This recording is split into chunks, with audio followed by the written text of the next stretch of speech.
Good morning, Cara, clean slate and guess. For those of you that don't know me, my name is Maria. Hey, Maria, motivate me. What? That's my friend. All right. Hopefully y'all got a good laugh out of that, and I hope you didn't leave me hanging. I hope you didn't watch me just make a complete boob out of myself in my own kitchen and not join in the fun. As you know, that is how we start every Motivations at Cara, this storytelling, singing ritual that we do at Cara to bring our community together as one. But we can't be in the same physical space today, right? But we can create virtual community together. And that I would argue that we need it. I need it now more than ever. It's kind of the reason why I'm reaching out today.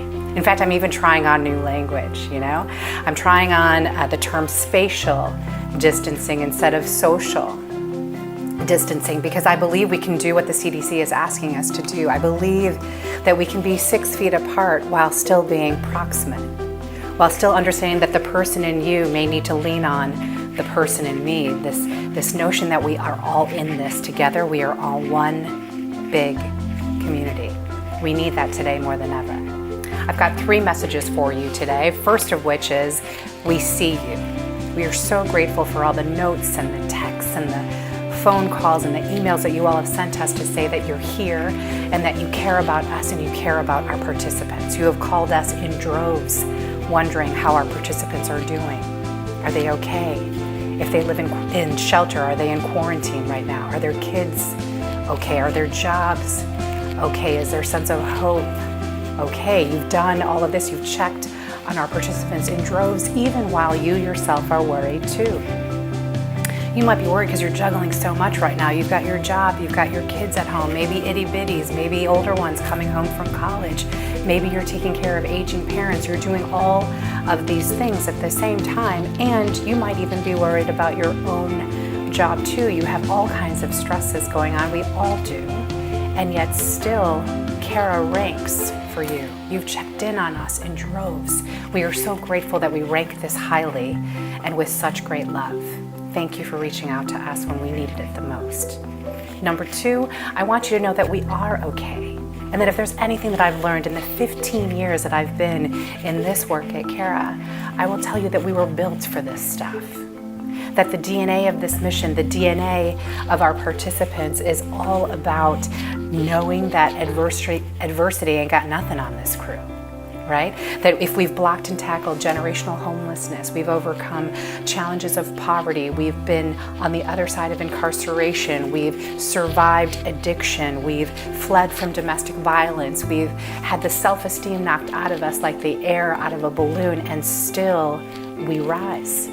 This community, I swear to you, adversity ain't got nothing on this crew. In the beginning of this crisis, we were a little nervous, not gonna lie. We didn't know as Cara staff, like what value can we bring in this moment when so much in the world is unknown? When the literal plates underneath our feet are shifting, what value could we bring to our participants, to our larger community? But as with most things, they always teach us, They taught us 2 huge things. First, that connecting matters, that just reaching out matters, that knowing that there were people out there that had their back, people out there that had their 6, that matters, right? And number 2, and perhaps less surprisingly, they were there for us. They were checking on us. They were asking us, how are you doing? How are your kids doing? How's the community doing? How's the Cara staff doing? They knew that the person in us needed to lean on the person in them. And this was happening even with 65 of them have been affected by the crisis more meaningfully at the job level, either through layoff or furlough or with drastic reduction in hours. And still, they rise. They are the ones who are checking in on us. And alongside them are hundreds of people still gainfully employed and still providing what the world is now calling essential work.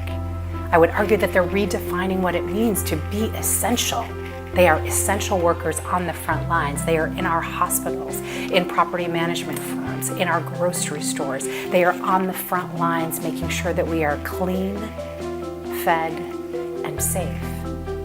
And my hope is that at the end of this crisis, when the pause has been lifted and we go back to normal, whatever normal may be, that we, not just this community and not just this city, but this whole country remembers the people who kept us clean, fed, and safe. May we as a country remember who the essential workers are and really remember what talent truly looks like. That is my hope.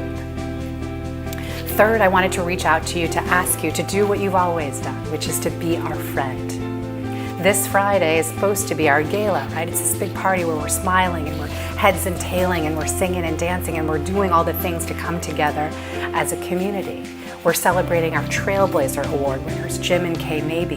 We would be celebrating our distinguished alumni, Pilile, whose story would inspire you for generations to come. I mean, she is the stuff that badassery is made of. We would also be taking a moment to celebrate our founder, our John Wayne of philanthropy, our very own John Wayne, right, whom we lost late in 2019, the loss of which I still feel every single day. We would have taken a moment together to remember Tom. But the thing is, something that he always taught me is that this is our house. And we can make our house not just the physical space that we would have been proximate in, but this virtual space where we can be proximate together. And normally in a gala, we'd have like 550 people in that room. Well, what if we had 5,500 or 55,000 people together connecting over what it means to be tied together as a community? What if we, shameless plug here, used the hashtag Cara together to share with each other the stories and the ways in which we connect with each other and the ways in which the person in you might need to lean on the person in our participants, the people in this mission. Come check us out at caragala.org and learn about all the different ways that you can get involved. And know that this one's a doozy for us. This event would generate typically over $700,000 for this beautiful mission. And we're not having that space and place together, right? And I worry, like, hey, we're gonna need to replace all of that goodness so that we can open our doors widely, open our arms widely to more people experiencing homelessness and poverty, because on the other side of this pandemic, the need is just going to rise. And so I wonder if everyone who's listening to this video could give a little, and maybe those of us who can could give a lot.